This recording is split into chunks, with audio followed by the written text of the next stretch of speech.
Thank you. Okay, so we're going straight into the session.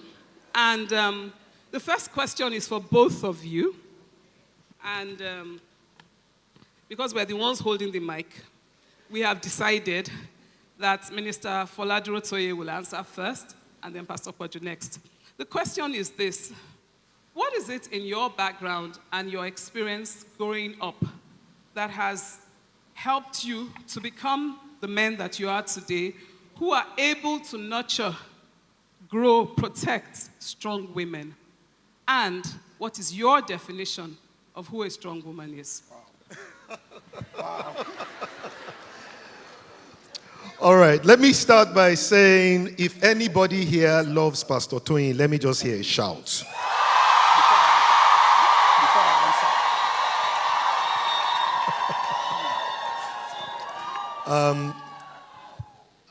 I've known Pastor Toyin for maybe now going on almost 2 decades, I think.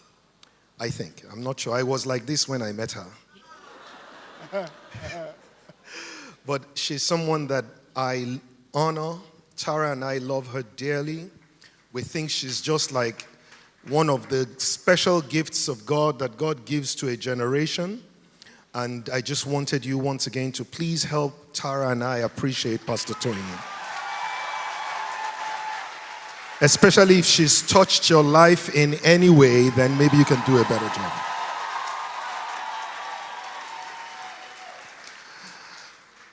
And then there's also the fact that, I always say that Abraham didn't know that a scripture was being written when he was living his life. Moses did not know that there was a testament being written. Isaiah, Jeremiah, none of them knew. They were just living their lives, and they didn't realize that the lives that they thought were ordinary lives that they were living was going to shape the culture for generations to come in what was called the Testament. Now, whether it was Isaiah or it was Saul, Saul the king or Saul later the Apostle Paul, all of them lived not knowing that their lives were going to be documented into testaments. Whether it was an Old Testament or a New Testament, they didn't know. They were just doing their thing. I believe that the reason why their names could not have been ignored from the testaments of the Bible was in part because of the quality of lives that they lived, but more important, because of the impact that their lives were going to make on other people.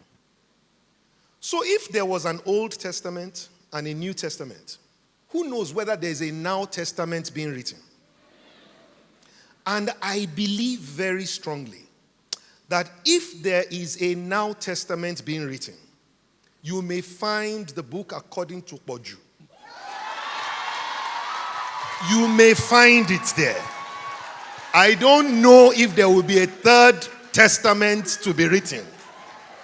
But I know one thing for sure, especially the Nigerian version of that book, the West African or the African version of that book, and I'm positive that the global version of that book will have a man who in the likes of Abraham, God said, I would build a nation through you. And now God is building a covenant nation through this man. So if you would please help me acknowledge, and if you don't mind, please stand to your feet. If you've been blessed by this man, we honor you, man of God. Please, we know of your humility. It's legendary. But I didn't do this to embarrass you. I did this because there are few times we get the opportunity to acknowledge you and acknowledge the work that God is doing through you. We salute you. We love you. Thank you for your leadership. Thank you so much. All right, I've taken 4 of my minutes to quickly say something. I'll summarize a little bit of my thoughts.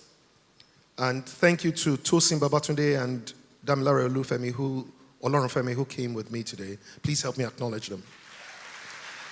And just to quickly say, many times people say, well, my wife sent her love, and it's not necessarily true. Well, this time she did send her love. All right, so thank you so much. I am the third of 3 children.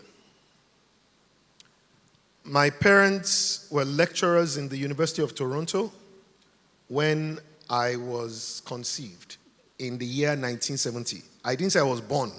I was born in 1971. I was conceived in 1970. And the reason why I accepted to come was because the angel told me that my parents were university lecturers in University of Toronto, Canada. Little did I know from the gist that I heard that in the 6th or 7th month of my mom's pregnancy, my father had a dream, and he woke my mother up and said, "We have to take him home." And they had not done any tests. They already had a boy and a girl. So there was no way they should have known whether it was a boy or a girl. But my father was so convincing that my mother decided to get on a journey, and she came home. And so in the end, they had me in Oluyole, Ibadan. And then they called me Ade Tokunbo. So I'm the only Tokunbo that many of you know has only one passport. But that part of the story, as true as it is also not complete, because my parents, my father turned out to become the youngest professor in Nigeria in 1975 at the age of 36. But that's not the special part. The special part is that my mom became the first professor of geology in Nigeria and the only professor of quaternary geology in Africa. So my first female professor of geology and the only female professor of quaternary geology. So what does that mean? It meant that my father's professorship did not need to find strength on my mother's ignorance.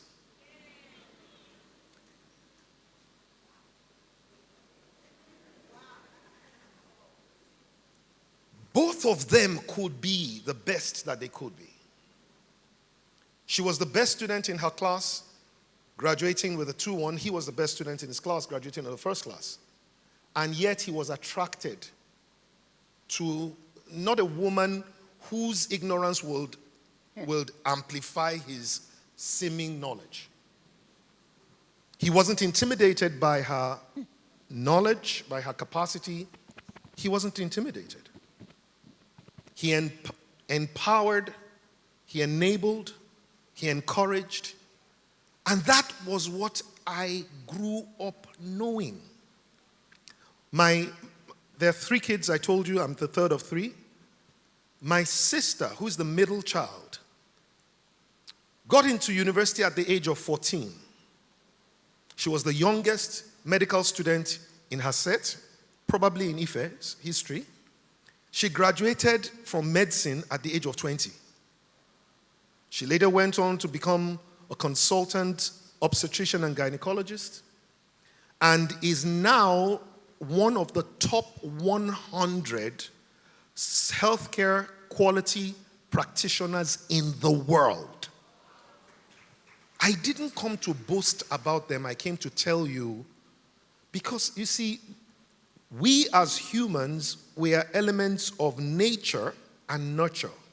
Nature being the divine nature of God in us, but nurture being the way that we are raised and the things that we see. And one of the reasons why it's important for me to tell these stories is that, you see, I don't know of any woman in my growing up that was not aspirational, that was not an achiever. So to be told that I'm empowering Tara is strange to me because I don't know any other way. It was what I grew up knowing and therefore what I grew up seeing. And I'd just like to close up with this. That, you know, ladies, please understand something.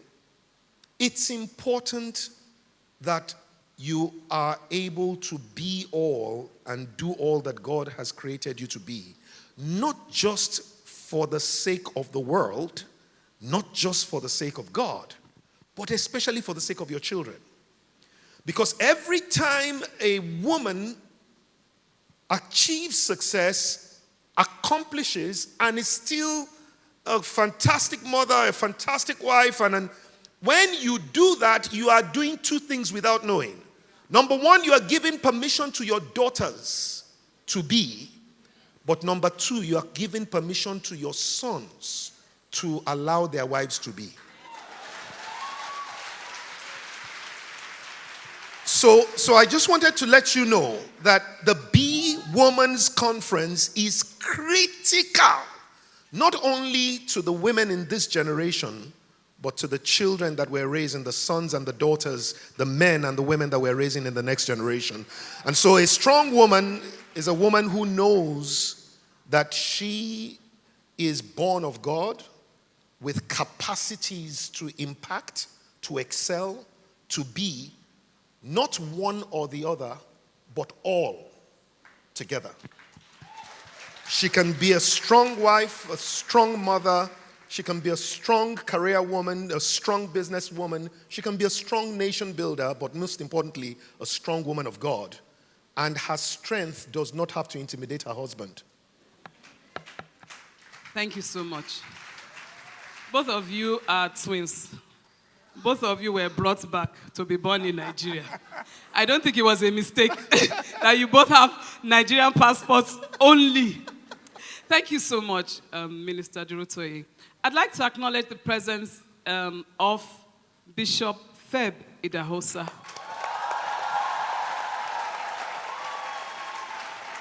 He's a friend of the house, and we love to have him here. And I know he brings greetings from his sweetheart as well. Thank you so much for coming. Right. So, Pastor Poju. What's the question? The question is, what in your upbringing, what is it about the way you were brought up that makes you the kind of man that allows a woman to be strong? And what's your definition of a strong woman? A strong woman will be a woman who can I want to frame it right. All right, let me answer you, then I'll frame it so they don't misunderstand what I'm saying.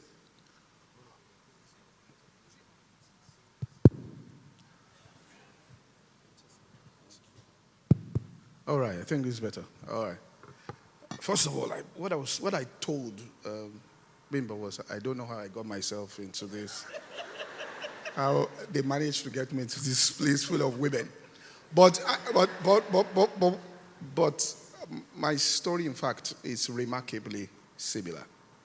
All right, because I also was brought back. All right, it was one day where they were having a conversation, and my mother said, you mean if I just waited 2 months, but you will have been British? I turned around, I said, what exactly are you saying? All right, so it's like that. But in terms of, like he said, all right, women, and I don't want to lose women in the answers we want to give, because our backgrounds are similar.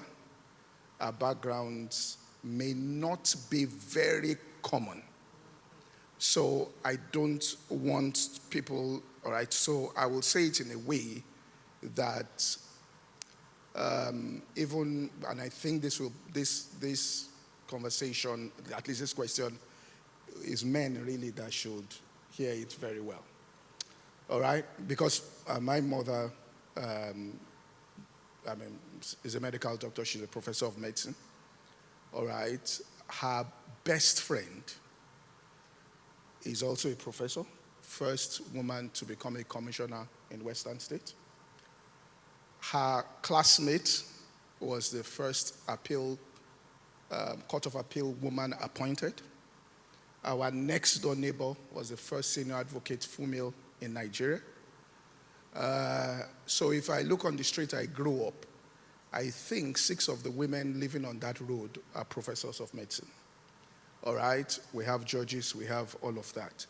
So like he said, I never, and I couldn't contemplate being in a place where a woman wasn't achieving all that she was supposed to achieve as a person. Now, what I want to say is this. Some of these women I'm talking about their children did not suffer one day from any form of neglect by reason of the pursuit of their careers. These women, as far as I know, did not show any disrespect to their husbands by reason of the pursuit of their careers. Some of them did better than their husbands because they were in the same profession. But there was nothing like I can't remember any form of rudeness or any form of conflict concerning that. Let me just give an example here. And these women didn't play with their children. My mother, I remember her friend, because she was in hospital, so I went to see her. So this, her best friend, who was the first commissioner in Western State, called. And she said, give Coach the phone, we are friends. And she always called me Buenos Aires because it was a nickname she gave to me. And this was Buenos Aires is the capital of Argentina. I came from a conference that my mother had been planning to attend for 3 years. I fell ill. I was in the hospital. And all her family, everybody told her that, look, go. We'll take care of him. He'll be okay. She said she's not going anywhere. She will cancel. This, her best friend from then on, named me Buenos Aires because she sacrificed and she knew something that had to do with her career and had to do with her future. Now, just let me say this here. Her immediate junior sister, all right, also grew up, did her PhD, was Commissioner of Finance in Imo State and Commissioner of Education in Imo State. The next sister is a professor of biochemistry. So I was surrounded by but none of them at any stage showed any form of, there was no conflict. So I understood. Now, if a person doesn't have that background, it will be because if you grew up in a background where power was exercised by controlling. I mean, I remember my father borrowed my mother money to build houses. On the table, he would say, where's my money now? Pay back my money. She said, I will pay. She paid back the money. There was nothing like, because you are the man, all the money must come from you, and I will fold my hands, and I won't provide anything. So when I talk about a strong woman here, we're talking about a woman that, like he said, can stand her own, all right, completely in herself without, I don't know how to put this, that it won't sound wrong, but without being defined in the context of her husband. Do you understand what I'm saying here? But at the same time recognizes the position of the husband. In other words, it is strength that we are talking about here in humility. Now, I understand, please get this, that not many men can cope with that. That's a discussion that has to be had with men. But not many men can cope with that. And as we go in this discussion, maybe we'll get to it, that even as you are growing and you may be more powerful, or the power center in the home is changing by reason of your growth and development, you have to be very wise and smart about how you go about it.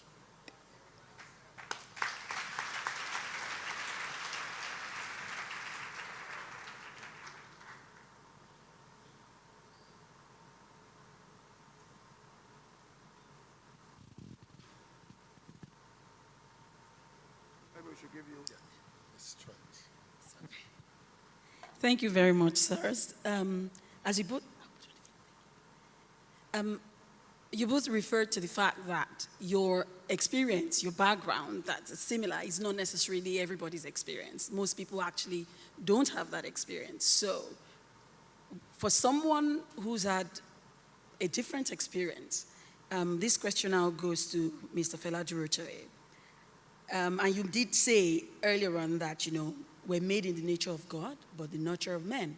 How do you then raise or build a strong woman? And a woman, how do you become that strong woman and overcome the obstacles of the narratives of your experience? That is such a brilliant question. So the first thing I would say is the strength of anyone comes from their identity. And you must know who you are for you to be who you are meant to be. The job of nurturing, whether it's in the home by parents, in schools by teachers, in the workplace by managers, in the neighborhood by neighbors, all of that work is to affirm the ladies or the girls that we see, because if we can teach them or train them up in the way that they should go, then we've set the foundation that they cannot depart from. And I can quickly just take a pivot from here to understand that if the Bible says train up a child, it means that it is possible to train down that child. And so we have to be careful to understand that what does train up mean? Train up means to become and to affirm that person in the time of their youth so that the things and the values that you put into them from that time, when they become older, they don't need to change those values. So the kind of thing that we are hearing right now in B Conference, the wisdom that Pastor Koju just shared, just effortlessly like that, in the last few minutes, we as mothers, aunties, sisters, have the responsibility not only to hear it, but to share it with the youngest ones amongst us. Because that's when we begin to actually affirm them and tell them who they are. So, ladies, can I tell you who you are for a second? Should I bust that side? So, there are three things I want to quickly refer to, and they're all from the scriptures, because in the end, your identity cannot be drawn outside what the word of God really is. In Genesis chapter 1 and verse 27, God created man. But when he created man male and female. So man was not a gender, man was an agenda. Male and female, God created man. But then God does something very interesting. In Genesis 2 and verse 7, God forms man whom he had created in 1:27. But it's now in Genesis 2 and verse 22 that God then makes woman.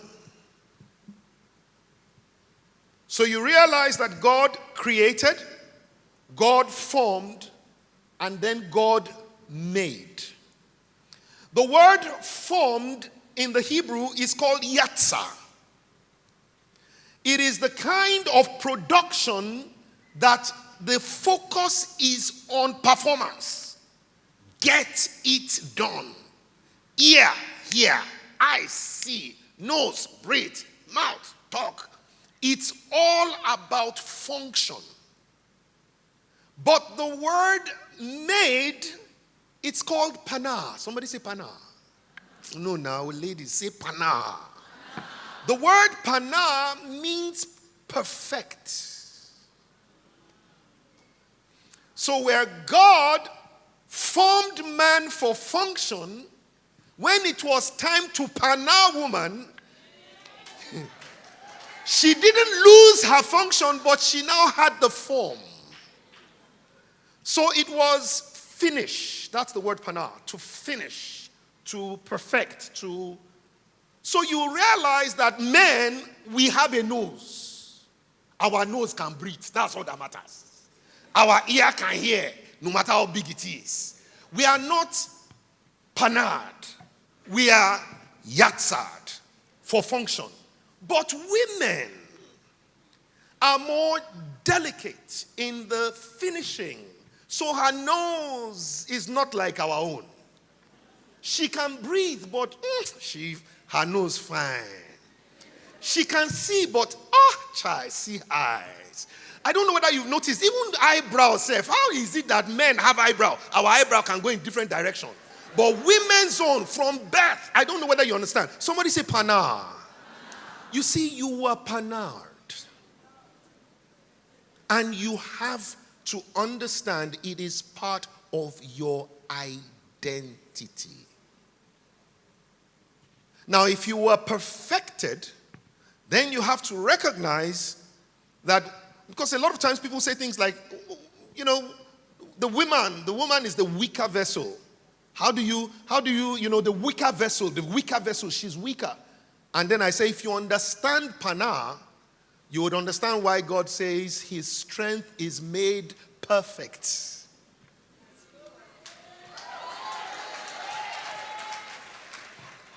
His strength is panard in the finishing of this person that you call weaker. And any man that thinks his wife is weaker should only try and carry a bed sheet around his stomach and tie it, bed sheet or pillow.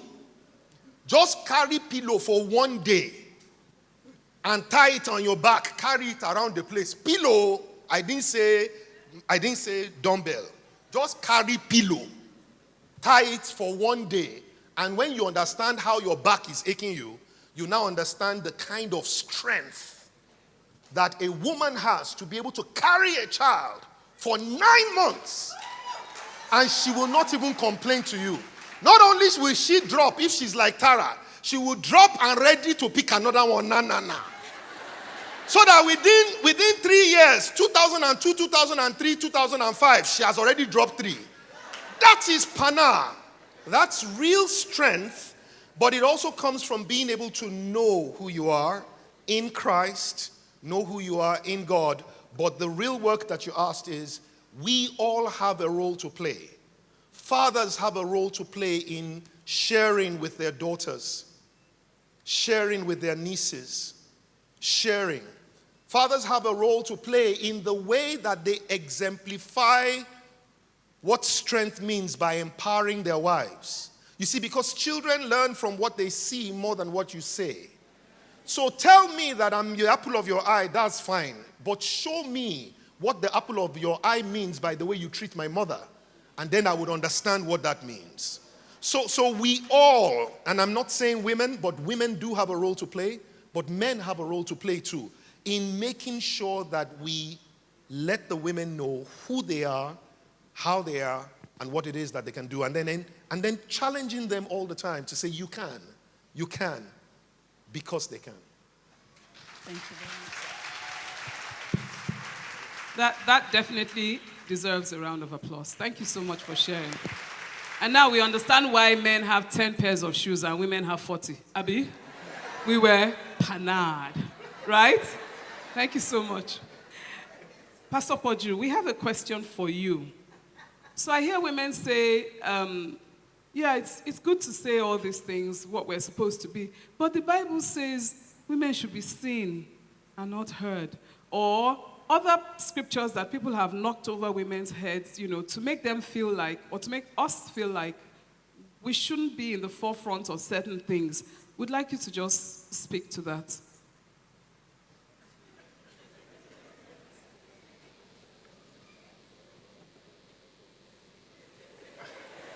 No, let's give context to women seen, not heard. Okay? I mean, first one has to do with, in terms of a woman, how she should influence her husband if there's a decision that has to be made and you can't be arguing back and forth concerning that. All right? But if you're talking about a woman, that's not in the context of a woman excelling in school and fulfilling her career and going ahead and getting, everything she wants to get done. The second will be a cultural aspect.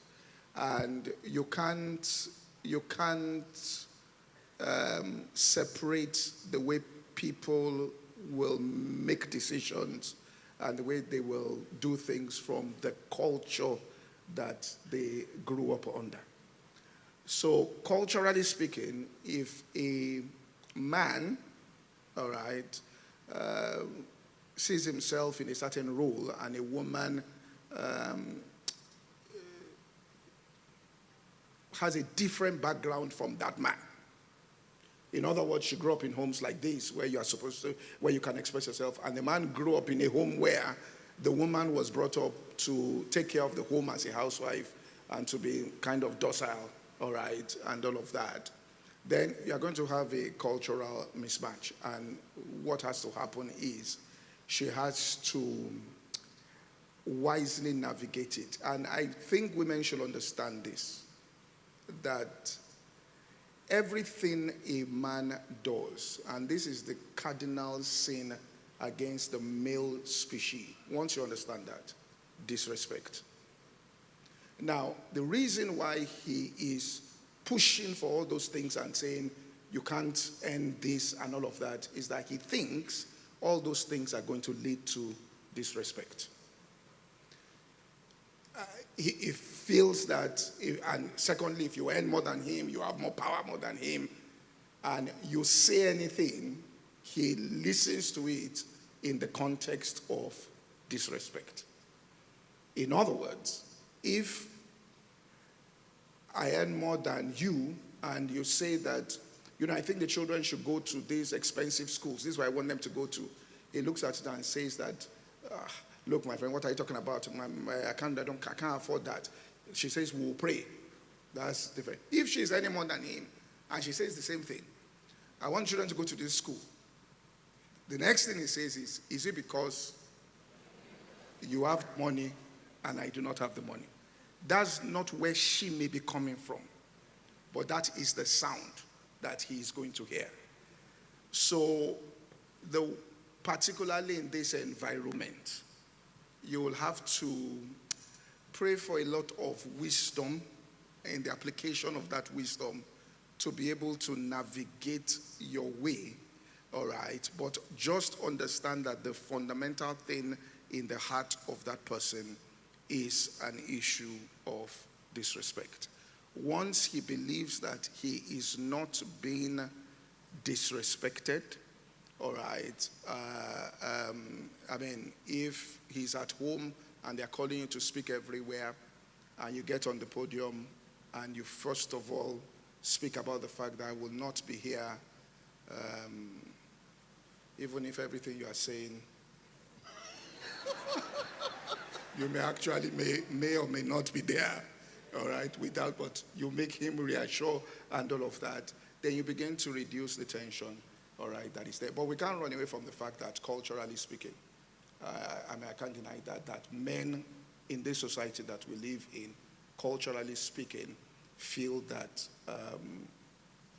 authority and power is based on holding the instruments of production and the woman being. And where that happens, the woman has to be very wise about her communication and how she goes on about it, all right, to make the man feel comfortable, all right, with that, and until he gets comfortable with it. But it's possible that very possible he can get comfortable with it if you are not rushing, and if you are not being brash about it, and if you are not throwing it all in his face, he can get comfortable with it.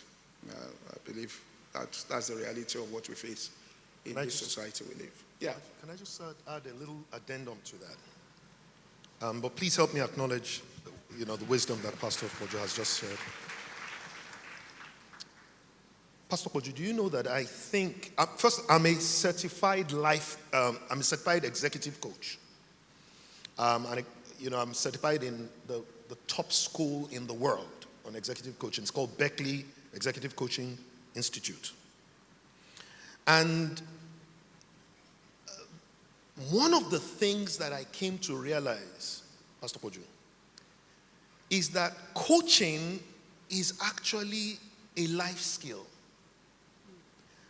And executive coaching is by far one of the most important skills that every married woman, but every woman must know, must have.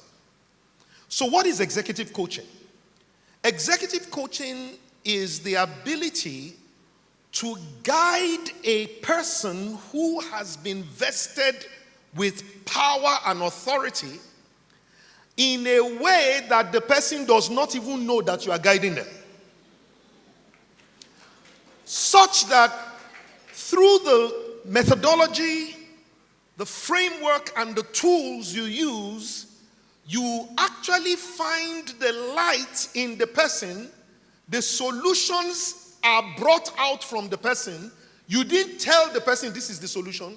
You use questions to lead the person there without in any way tampering with their authority and their position. Because most times, executive coaches do not have the authority within the context of the organization that they are coaching the person who has that authority.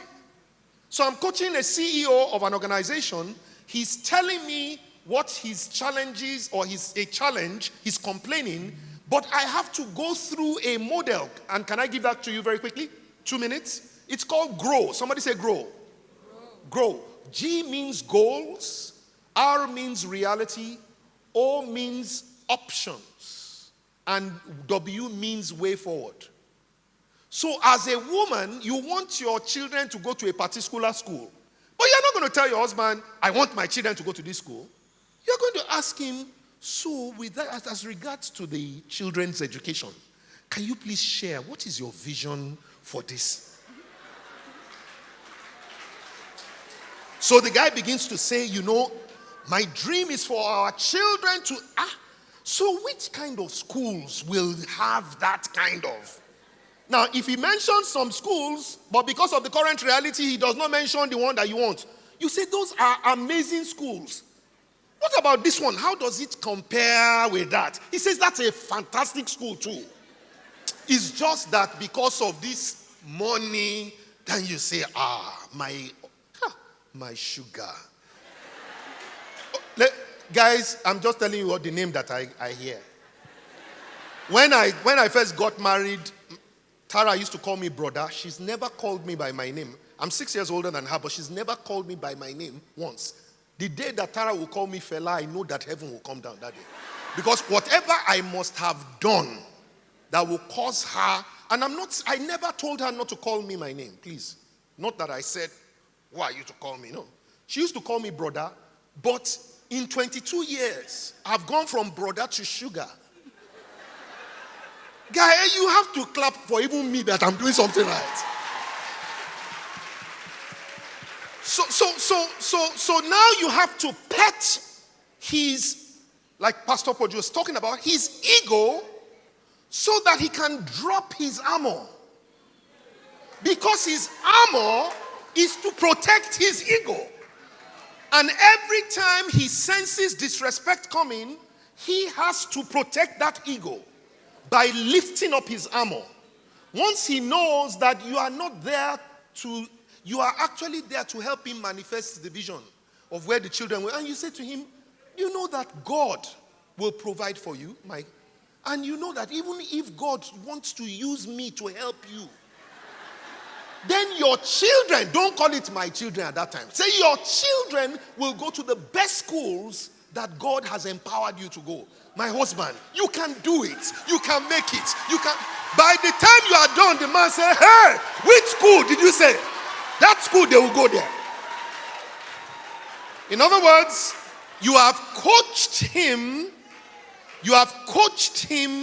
into the dream that he has that he didn't even know how to get there. So I want you ladies to please know, executive coaching is one of the critical skills that you will require if you want to be all and do all and not have bruises along the way. Please, let's give them a round of applause. A big round of applause, because they've literally answered the next question. So I know we've all taken lessons from that, and we want to take some questions from the audience. So we're going to move quickly to the men. we have a question for you to speak to the men. Yeah. So, these men with the armor over their ego, with strong women around them, how should they handle this? Having strong women around them. The women, I've heard what you've said here. They've broken through cultural barriers. They've broken through whatever experience they have and they've had, and they are becoming strong. So how should the men handle this? How should they deal with that? And what do they need to do to nurture the women, their wives, and other women around them to be strong women? So let's speak to the men. Start with Pastor Kojo. Well, first of all,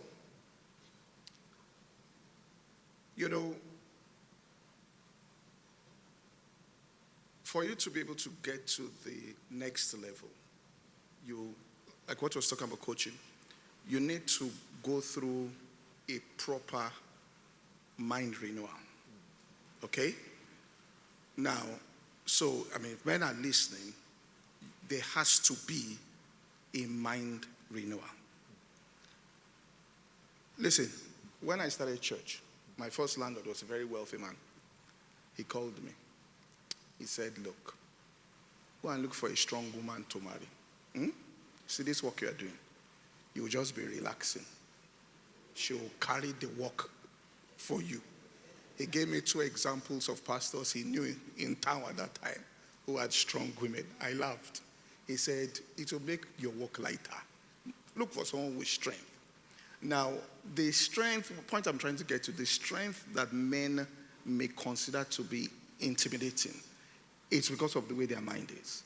Once your mind is renewed, you will actually realize that you have a major asset on your hands. Now, the issue there is that you just need to, let's say, you're not really giving up authority and all of that, but it's that ego thing that you were saying that you are surrendering. There's something you have to surrender, right, in order to allow her to have expression. And when you surrender that, then, and you see it, but you actually have to have a change in your mindset in terms of the way you look at things and how. And once that change has occurred on the inside of yourself, you will realize that a strong woman who is accomplishing a lot, who is doing a lot of stuff here, who may be getting accolades and all of that, and powerful recognition, all right? Well, because my mother may be watching, so let me not say something. I made up my mind, I won't say something. But, powerful recognition and all of that can actually be a massive advantage to you as a person, provided you're a serious-minded man, and you want to, even if you're not serious-minded, even if you're not serious-minded, and you are quite lazy, a very hard-working, achieving woman will cover your nakedness for you. Even if you're lazy, all right? So you see it that way in terms of an asset that the woman, all right, actually, it's just like, it's the same principle about in business when you run a one-man business and you want to expand the business. You want to multiply the business, you have to allow people in leadership to assume positions of authority. They assume positions of authority, a lot of accolades will go to them because of the things that they are accomplishing. Many of the things, and the way, the way God has designed it is this. Even if that woman is accomplishing more than you visibly, it is the counsel you are giving at home. The way he has designed it, if she asks you that, look, I want to do 1, 2, 3, 4, 5, the way God has designed it, the advice you give to her, she'll find out that it is the advice of the husband that actually got me to this particular point. Because you are the head of that union. And the head means the thinking part there in the union. And she herself will come to realize that actually I have a covering. That this man may just be sitting down at home watching football, but the way God has designed it is that my own personal protection will be found in the ideas that are coming out of his mind, and not necessarily the ideas that are coming out of other people's minds out there. So you will find out, all right, that even if you may have a person you relate to, you feel is a mentor in the field, that the husband's ideas will actually have certain protective aspects. So people come to realize that, and you see that in the synergy of the relationships, all right, in which you're doing. I mean, just like a wife and a man, if your wife tells you something and she's very strong on what she has said, very strong on what she has said, I will suggest you should press brakes, because she has been positioned in your life, all right, for a reason. Even if you're arguing and she says something and you know she's strong about it, you understand that, you know that, look, this thing may be for my own personal protection. And later on in life, you realize that what she actually said was actually correct. So there's a dynamics in the marital union that God puts there, that no matter how, big you become, he has a way of humbling you inside the context of that relationship. That you may hire somebody and it is that person you hired who will ruin the entire business, that the husband looked at and said, you see that guy, I don't like him. I just don't like that guy. And then you said, no, he's intelligent. He went to Harvard. He went to this. By the time you finish, the guy cleans out half of the business. Next time, you will understand what a covering is. All right? And no matter the strategy sessions you are doing, you will know that I have to go home and ask my person at home, what do you think about 1, 2, 3, 4? And then after what he tells you, 1, 2, 3, 4. So if men understand that too, you will know that, all right, you have, all right, that kind of. I'm trying to remember a story about what Bishop Oyedepo told somebody told me, yes, and he said that's how he understood authority structure, that he was supposed to go somewhere. He got into the car, and Bishop Oyedepo told somebody, he said, come inside me. She said, follow this guy as he's going. He looked back and said, well, there's no reason for this guy to follow me. And he took off in his car and he was going. All of the equipment they had dropped on the floor, and the guy was still driving on. It was the guy coming behind that packed everything. He said it was that day he realized what authority structure really is. That when there's authority structure and there's covering in a place, the suggestions that they make, all right, actually is to help and to cover you.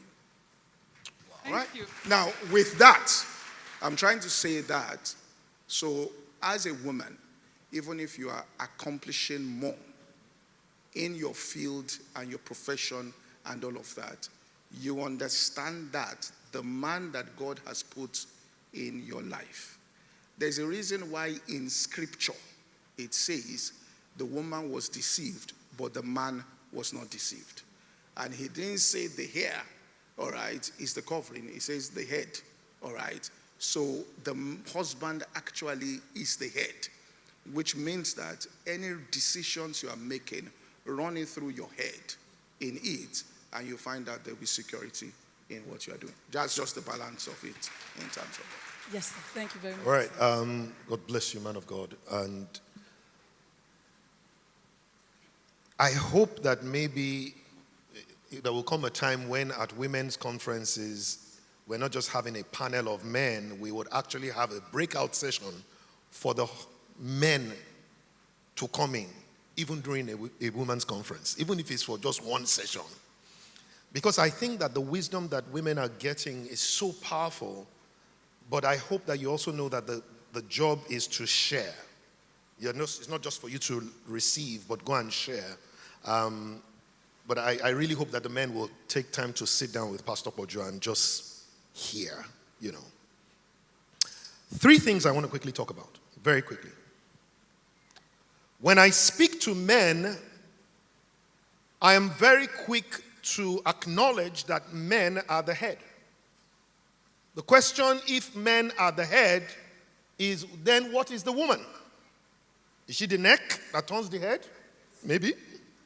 Is she the heart of the head? I don't. But if I were to go to the scriptures, God does not call the woman the hand, the legs, the heart, the stomach, the lungs, or anything. What God says is that in Proverbs chapter 12 and verse 4, you can put it up if you can for us, media. The Bible is exceptionally clear as to what the woman is, especially the one that Pastor Podri has been speaking about, the prudent woman. And the Bible says, let's read together. 1, 2, 3, go. An excellent wife is the what? Everybody, let's do it one more time. An excellent wife is the... Stop. Let's do it one more time. An excellent is the... Where does the crown sit?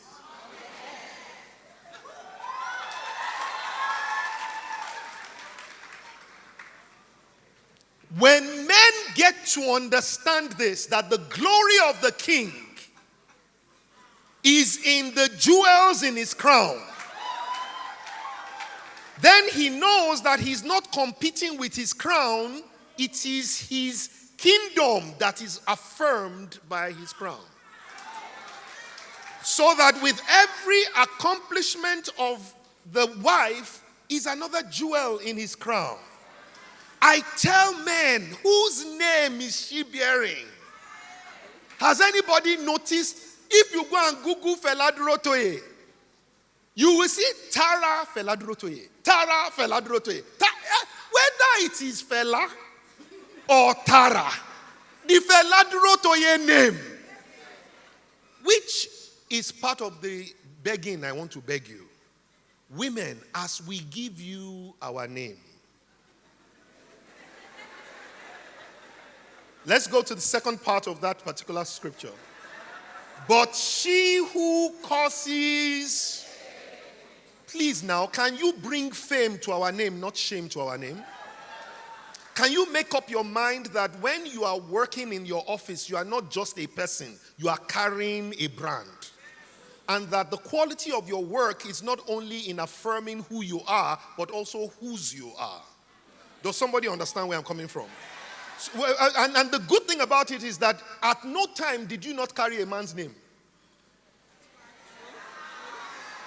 So don't come and start behaving as if, what do you mean? I mean, I'm my own brand. Hey, calm down. First, you are under the brandship of your father. Now you have relocated brandship to your husband. But every woman must be ready to say, I am a value creator to the brand that I carry, so that I can bring a jeweled crown on the head of my husband. And when men hear this, I can't tell you how many women, because we have a platform called the Locker Room for Men. And the locker room is just a place where men come in, and the promise is they come in as men, they live as better men. And the idea is when we're having those conversations is you get to hear the guys, and honestly, it's everything Pastor Pojo has been sharing that they bear with us and say, you know, what if she earns more than me? What if she does this than me? What if? And then when they get that perspective, all of a sudden the way they see changes, the way they think changes, and the way they act changes. So I've always said, never try to change any man's attitude. Just change his perspective. If you can change his perspective will change the way he sees. The way he sees will change the way he thinks about it. The way he thinks about it will change the way he acts upon it. So that's the first most important thing. I know the time is almost fast spent. Let me quickly show you something else that is very interesting. I would need media to help me out with it. I want you to zoom in on this if you can, so that everybody can see only this paper on the screen. Or do you want somebody else to come and hold it closer? But I need to do something to this. I need to do something to this paper. Do you want me to stand closer? Can I? I want to do something to the paper, so if it's okay. Can you hold this for me, please? Okay. Can everybody see this? Okay. Okay. You there? Can we see it on the screen, please?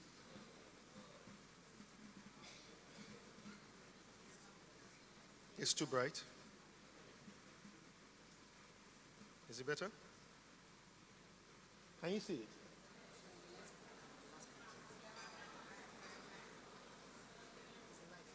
the light? Okay, what can we do? Do you want us to turn? Yeah. I'm sorry, I hope this helps. Okay. Can everybody see it? Yeah. Oh, so what do you see? Tell me. 1, 2, 3, go. Let's go. Fantastic. Now, remember that when God created man, male and female created he them. And that man was alone. In fact, the word alone, some people have said it was all one, all in one. And what happened was, whilst God formed the man out of the dust of the earth and breathed into it, God never formed the woman out of the dust of the earth. What God did was God took the woman out of the man.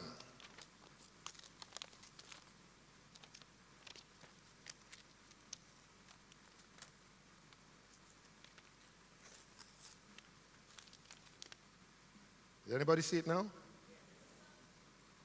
So when God took the woman out of the man, or whichever one you want the woman to be, essentially what happened was man therefore had a void in him that only the woman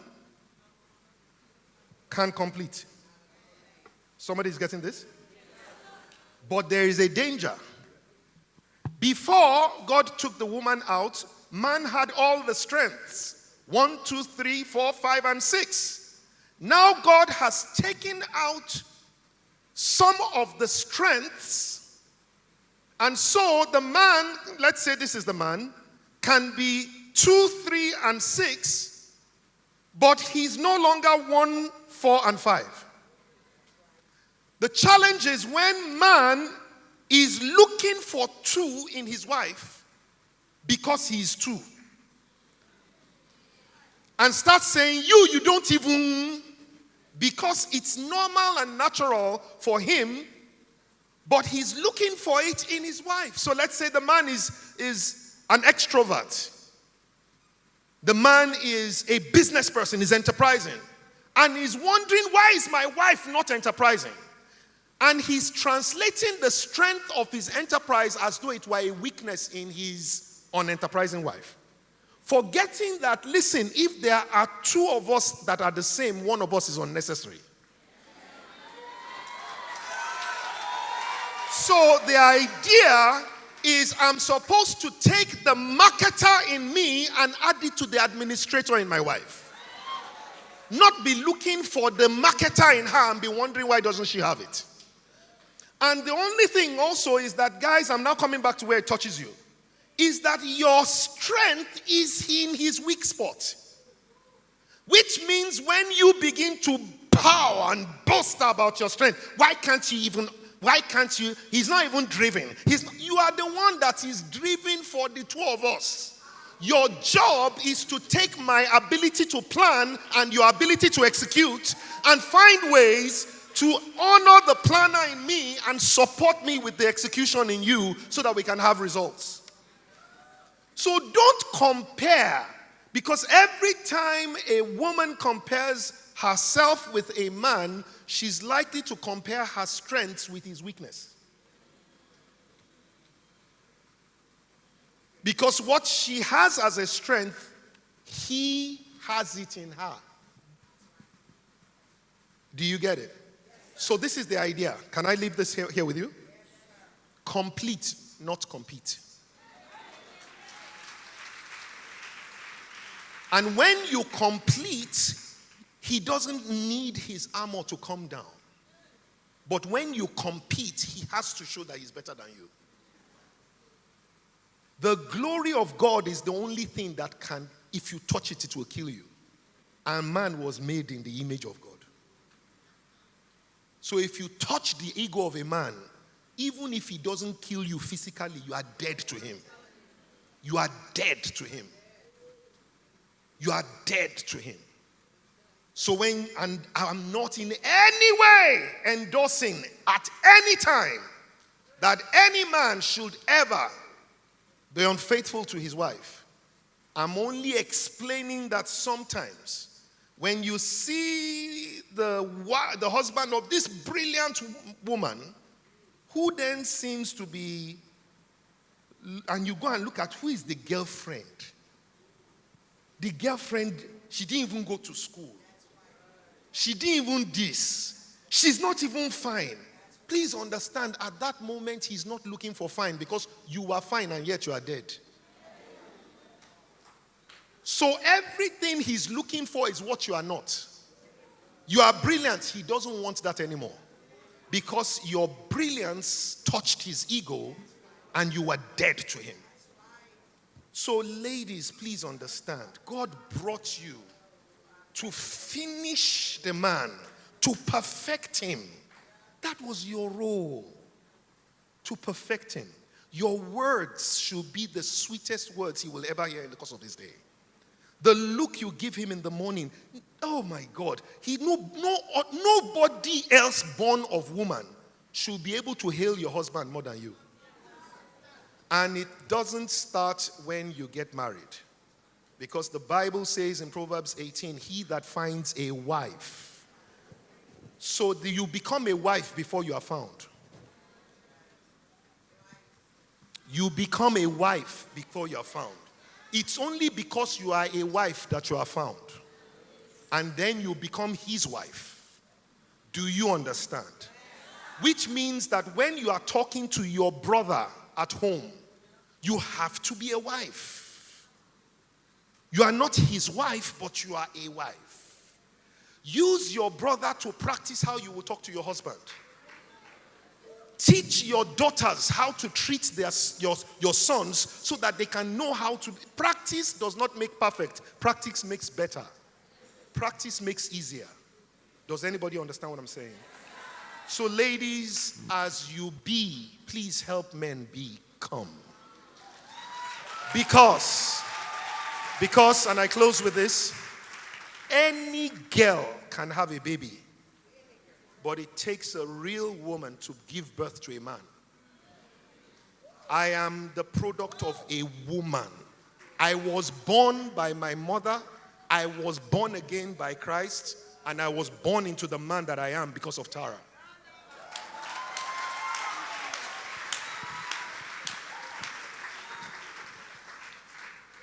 The words she speaks to me at night are the words that you hear me speak during the day. The person she helps me to become at night is the one you clap for on stage. Do you understand what I'm saying? Yes, sir.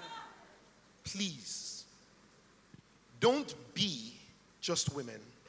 Be women who can build real men that will do great things. God bless you.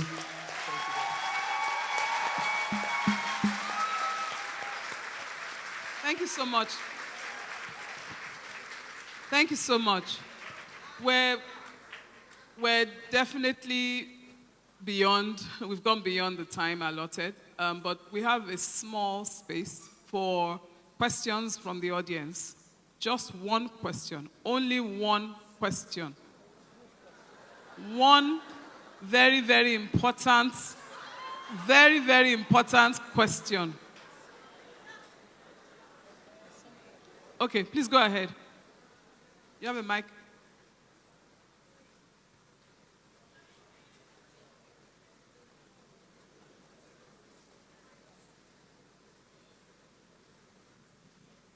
Good afternoon, everyone. My name is Judith Courage Atayero, and I want to say thank you very much to the panel. Thank you, Pastor Koju. Thank you, Mr. Durotoye. So I just recently concluded my project, and it's on the role of social media sensitization on boy child development in Nigeria. So I'm very passionate about the boy child, and I know that this is the only opportunity that I have to ask you, Mr. Durotoye, because I have an interview session that I do on my YouTube channel, if you'll be willing to be my guest.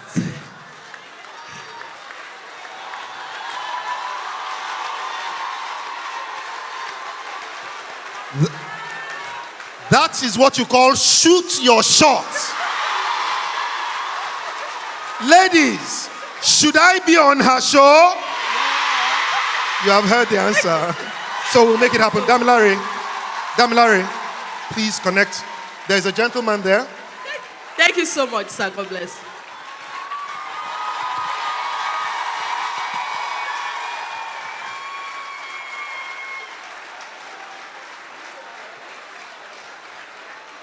That was bold. She has obviously been strengthened. So we have room for one more question. Now, this one should be a real question. Who has a question? Okay. There's a lady putting up her hand there.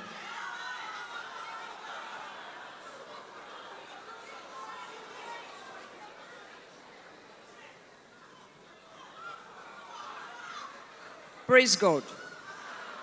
Okay, so I checked the dictionary meaning of ego, a person's sense of self-esteem or self-importance. So I want to ask, sir, is ego scriptural? Is it same as image, and like we are created in the image of God? So is the same thing, ego and image, for we to be able to, trying to protect the ego of our men?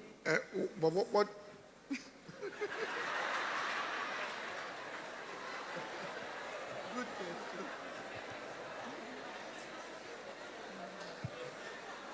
Protect your men. Because that question, it would now become definition in the house. Somebody defined ego as ego, edge God out. So if I want to say it, right, ego in itself, if you want to say it by definition, it's not healthy. But don't go home and say, this is ego, is self-esteem, and the image of God inside. Are you following what I'm saying? Uh-huh. Yeah, if I can just quickly throw something. Look, again, when God made man, I told you at the beginning, man was not a gender, which means that it's not that women also do not have a sense of self-esteem. And let me be clear that the man's self-esteem is not dependent on you not having yours. It just means that, like Pastor Koju just said, just help him protect it. Protect his sense of personhood. Tara is reading a book. I wish I could remember the name of the author, but it has to do with honor. And this, apparently, it's a massive book. Tara has never, I testify before God, Tara has never dishonored me. That I will say that I felt dishonored by her. So her reading of the book, apparently, is because for many of the women, she's mentoring women a lot now. And some of the women are having some conversations and challenges, and she's realizing what she didn't even know that she has almost naturally, effortlessly. That the problem is a problem of honor. That when she asks them, what do you admire about your husband? Some of them struggle to find 5 things that they admire about their husbands. But when she begins to work on them, she says, what about this thing? Oh, yes, it's true. Actually, yes, it is so. So it is, those things were there, but they were no longer conscious of it. Because in the end, what the Bible says is seek and you will find. So let me be clear about what that means. 2 meanings. Number 1, it means that anything I look for, even if it was not there, it will be created. The second thing is that anything I find, I looked for it, even if I did not intentionally look for it. So if I'm looking for the strengths of my husband, I will find. If I'm looking for his weaknesses, I will find. If I'm looking for what it is that I can admire in him, I will find. If I'm looking for the things I can disdain him for, I will find. So the work that I think women also have to now get to is this learning the art of honoring. And you know what? We don't struggle so much when the person is our boss at work. Somehow we honor the man even if he has some of the same issues as my husband or you know what I mean? Or even the pastor. Or the pastor. So let me be clear, honor is first an intentional choice. To say I'm going to honor this man not because he has earned my honor, but because I am an honorable woman. And such as I have, give I unto thee.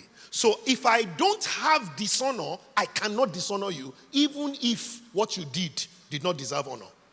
I can only give you what I have. So women, please understand, honor starts with you.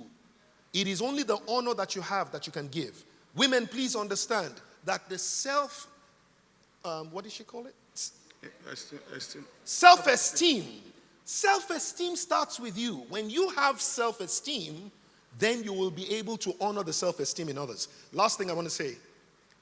We found out in the book, because I'm reading the book too. Anytime Tara gets a book, we read together. Why? So that our minds can be on the same frequency. So that we can gist. Sorry, that's something that somebody else has to pick. Your husband is doing MBA. You are not doing.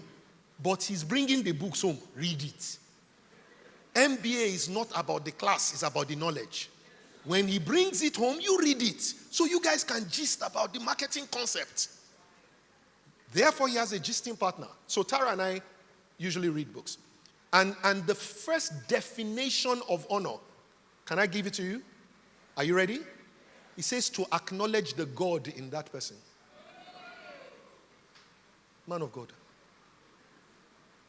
That it will be natural for me to honor you once I understand that God is in you. So I'm honoring the God in you, not just you. So please understand, you don't have to be a rag for you to be able to honor your husband. You don't have to be disdained. In fact, if anything, you need to recognize the God in you and let the God in you honor the God in your husband. And even if the God in your husband has not fully manifested into the person you want him to be, let the God in you call out the God in him in the place of prayer. Call him to be the man that you want him to be in the place of prayer. Spirit to spirit, there is no time and there is no space.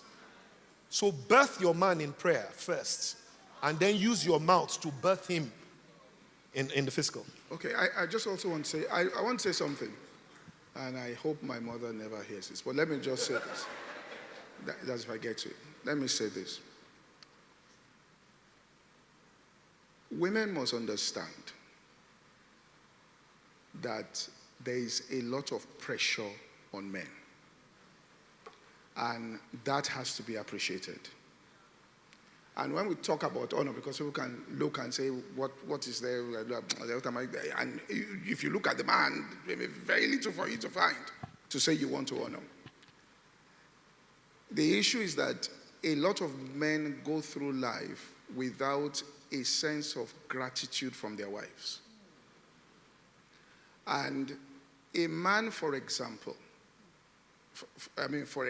now, as I'm here now, there are many things that I am thinking about, projecting about church ministry into 2-3 years that I may not burden anybody with those thoughts, but you carry them.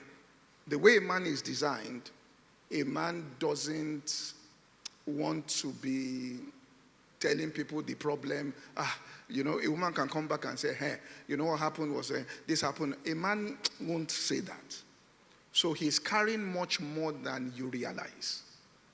And when there is no gratitude, even if you just come and in your own private, quiet time, look at issues that the man is doing. Because let me give an example. A woman comes out of school, she gets 2-1. The man comes out of school, let's say he gets 2-1. They get jobs, let's say as bankers. Automatically, it is transferred to the man to provide. He has to pay rent for the house. He has to pay children's school fees. Just the society now transfers that naturally to him. But it doesn't mean that the earning power of that man is much more than the earning power of the woman. So when he looks at things on the outside, let's even say social media, Instagram, he doesn't see women demonstrating success with saying, I'm driving a Bentley. He sees men doing that. So there's pressure on him. Now, if the little things that he's doing is not acknowledged, all right? If those things that he's doing where he's struggling and trying to get things done at home and, even putting on the generator, doing all of those things are not acknowledged, right? The little things he's doing, it begins to pile up on the man. It is not strange, and I want to say this, that there's a doctor who, like Kenneth Copeland's doctor, he says sometimes he sees women coming and the man is almost bent while the woman is erect. And he knows that the man has carried so much burden in life beyond what that woman has carried. So there has to be that issue there, all right, of gratitude to the person.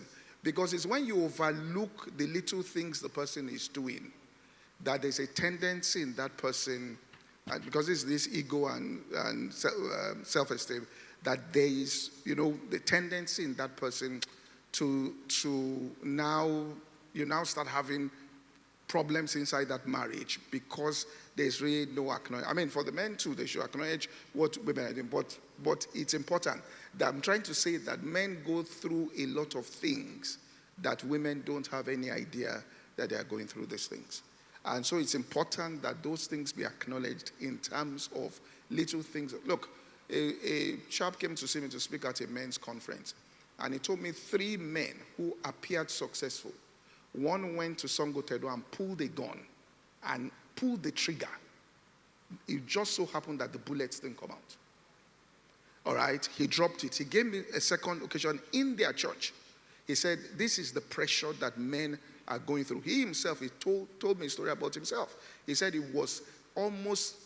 had cyanide, he was going to take poison. He told me this.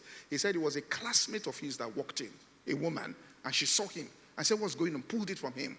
And that she didn't even know how to tell his wife that your husband almost committed suicide. She had to go through somebody else. And that one came in and behaved like there was something. And finally, so the wife never really knew that the husband came into that particular point where he was almost going to take his life. And he may not say it. I mean, if it's a woman, she will say it. But if it's a man, he may not say it. So silently, it's important that, look, these things be acknowledged because he is going through a lot of things, all right? If a man goes into the midst of his classmates, whether you like it or not, the evaluation is how successful you are as a person. You understand what I'm saying here? And that's the conversation. So you can even go to a party and come back depressed without the woman knowing that that thing has been heavy on his heart. And I think a lot of people are missing that in terms of, Look, I've said to you the theory. In practice, my father traveled to work in Saudi Arabia and started earning multiples of what he was earning as his brother. Now, I saw change in dynamics. We've spoken English now. Let me tell you, there was change in dynamics. There was something I saw because of that, of his new earning power. So there is something that it does to a man. And when a man doesn't earn in that way that he's supposed to earn, look, there is no going around it. He feels a sense of being inadequate. And the last person that should in any way shoot any arrow to him should be inside that house. The Yorubas have a saying that the enemy outside can't kill you if the enemy inside has not killed you. Many men die inside their house before they come out because of that sense of, because almost love is almost defined by your performance of certain duties. And once he is unable to perform those duties there is a diminishing, all right, of certain things. So I think women also should look at that properly and be very sensitive, all right, to their husbands in terms of that. And when they do things, there's a sense of gratitude that you do. Even if you buy a card and just drop it and say, look, I just want to thank you, all right, all these years, you've done this and all of that. I think that those things will go a long way, all right, in helping the man when we're talking about honor and we're talking about those things. Because to be honest with you, I must make a case for men. Many men, especially pressure. Wow, there's pressure. at 1,000 naira to $1. At 750 naira to 1 liter. Please, pressure, wow. So And we recognize that the ladies feel that pressure too, but like Pastor said, because of the burden that is on men, as if you don't want to do wrong in a declining economy, it becomes even more challenging. Because the people who sometimes seem to be flying in that economy may be the people who are doing the things that you don't even want your own children to do. And yet, the person that is doing those things is buying some things for his wife that you are now expecting that your husband, look at what this guy bought for his wife. They didn't tell you what he did to get the money to buy that thing for his wife. But you are only saying, hey, did you see Nkechi's car? And did you see Nkechi's car? It's not that I didn't see because all of us saw the car. So you are not telling me that was I blind when Nkechi drove. What you are telling me is, have you seen my own car or the imaginary car that I'm supposed to be driving? And all of those things are the things that I really want to acknowledge you and thank you on behalf of the men, Pastor. Because I think that truly you needed to say this. Because we are struggling. We are not lazier, yet we are earning less. Not in nominal terms, but in real value. The things we could do with the money we were taking home is no longer taking us home. So we are getting stuck on the pathway to paying school fees. And he will not ask you that you should help him pay school fees. So you should check and see if he's behaving a bit way, rub the back, help him massage. It doesn't always lead to the other one. Sometimes it can, and we need that one too. Just sometimes, even if that's what helps us to feel better. And then when we do feel better, talk to us. Remember, coaching is about asking. Coaching is not about telling. So ask us what's going on. And then, if possible, ask that, can I loan you? I have a little bit of a savings. And if he's a good man, when he gets a bit more of that money, he will repay it. all right, Ngozi, quickly. No, like Pastor Poju's father. He will, so let's. But he never collected all his money back. He only said his money should be paid. But he never collected. All right. Oh, thank you. Good afternoon, sirs. Good afternoon, moderators and everyone. My name is Ngozi. I want to ask a question around a part of male support that is hardly spoken about, and that's where your men who are supportive support and push you until some women then feel under pressure to meet the career milestones, the business milestones that the men are pushing them to achieve.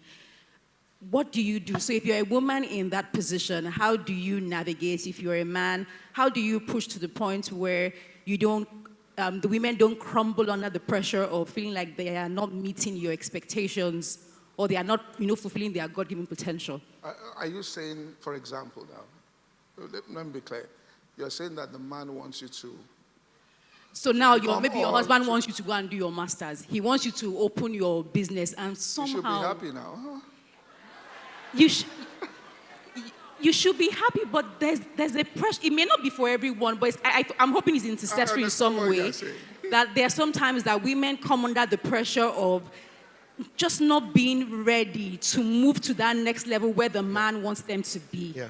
It might be your father, it might be your husband, it might be, but there's that male, very goal-oriented, results-driven scenario where sometimes And like you're even saying, you should be happy, but somehow. All right, before Fela answers that, let me just say something.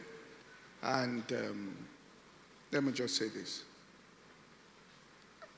I have a relationship with Bishop Oyedepo, and he's a very driven person. If you are with him and you say you are doing 4 services, he will say, when will you start 5? If you say you have done this, he will tell you that, when are you building the 25,000 seater? So he stretches. And I didn't really like it until I heard Bishop Carlton Pearson back then say this. He said, I became who I became in life because Oral Roberts always stretched me. Now, you need to have somebody that keeps stretching you. All right? All high performers, there's that stretch. Now, there's a balance to it, I agree, which means that there's an acknowledgement about how far you have gone and all of that. But if you are in an environment where there is no stretch there, right, then you may end up being very sad when you because you look back and you might find out that a lot of your potential was unfulfilled. So people that really achieve things in life have relationships within their life that keep stretching them and demanding more from them. However, it can be unhealthy, all right? But I have realized, I've come to see that you have to be stretched, or else what's going to happen is that you are going to see people around you get into certain positions, and it's when they're there, you know you should have been in this particular place, but because you just didn't go through that stretch. That's what I just want to say from my own personal, right? It can be unhealthy. Yeah, I don't know how the stretch is going, but you have to have people in your life that stretch you. Okay, if I can just piggyback on what Pastor is saying. You know, one of the advantages of having a head is that they can see sometimes the things that you can't see. Sometimes. And, you know, listening to you, it was like as if at one point in time I was listening to Tara, because Tara used to talk about how much pressure I was pushing on her as it relates to the growth of the business and the vision. Because don't forget, I'm a professional consultant. My job is to tell you how, but not to do it. So then I'll go to a bank and I'll tell them how they will make 3 times their revenue. The truth be told, if they do what I said, they do make it. But the truth about it is that I'm not there to do the marketing for them. So Tara, at one point in time, will look at me. It's easy. You think it's easy like that? And the thing almost wanted to become a point where I said, okay, I'll back off. And whatever happens, happens. And then God spoke to me. And God said to me, you need to go and spend a day sitting down, just being in her space and understanding the different things that she deals with. And I did. And she never knew until today that I'm saying it, if she's listening now. I honestly went one of those days. I just said, I just popped into the office. I said I was having a few more meetings, and I stayed longer. And I just wanted to see the dynamics. Man of God, Pastor Poju. What I saw that lady do, she became a superwoman in another level in my eyes. So what I found out that I needed to do, therefore, was so that I don't take stress and turn it into stress. See, I can take stretch. I want to stretch her. That's one of the things I should do. But if time and chance is not ready for that thing, then it's no longer stretch, it becomes stress. And so what I had to recognize was to change the conversations and start planting those things as, baby, when do you think you will be ready for? And the moment my language changed, she no longer had to be defending her soul against my idea. Now she could open up and say, oh, I think that. And then there are times when I would drop it and she says, no, I'm not ready. Then 2 weeks, 3 weeks, 2 months, 6 months later, she says, you remember that thing you were talking about? I think the time is now.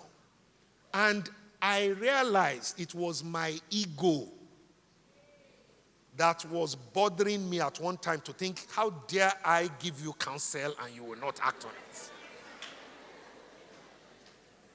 I had to become humble enough to recognize that my job is not to tell her as a leader, my job was to coach her.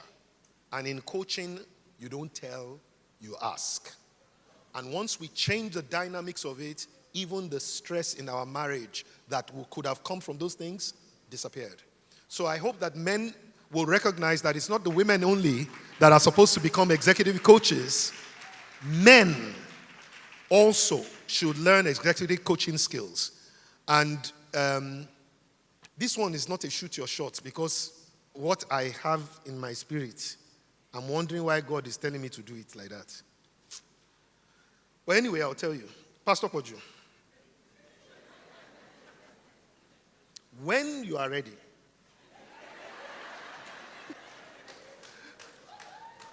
I will facilitate a 10-day online coaching course for every man that you say, and every woman. I will pull up a class for you. It's going to be dedicated to Poju Oyemade, Poju Antonio Oyemade, and everybody. 1,000, 2,000, 10,000. We have an executive coaching course. It's called ECCP. You can check it on. It is the most celebrated course, at least on this side of the Atlantic. It is 10 days, 5 hours per day, 50 hours of coaching, intensive coaching, understanding the tools, the framework, and everything. I have been led, and I didn't want to say it, I wanted us to get down. I have been led to say, when you are ready, I will facilitate in your honor and to the glory of God an executive coaching certification program just for your people at no cost. It's a $5,000 program, but we're going to do it at no cost.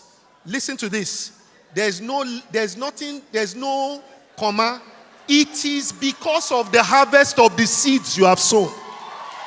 So this is not a seed you are expected to give a harvest to. This is in acknowledgement of the blessing that you have been. And it is now time for your own people too to be blessed.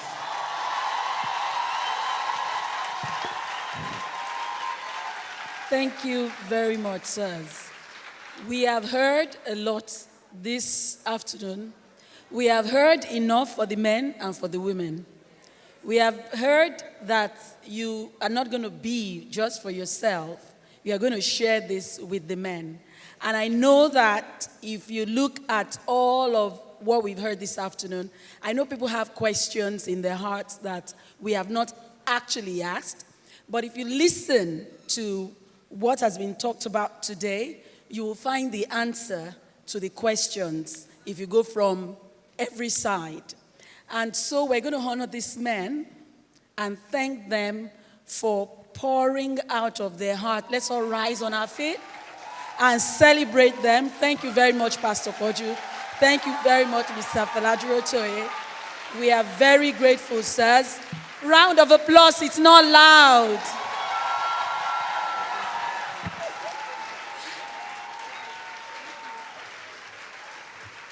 Thank you very much, sir. Amen. I just had to drop this. Grew up in Ibadan. No, let me not have. Born in Ibadan. Born in, can you see? That was it was the intellectual capital of Nigeria. I'm not lying. So you are benefiting from the Ibadan caucus.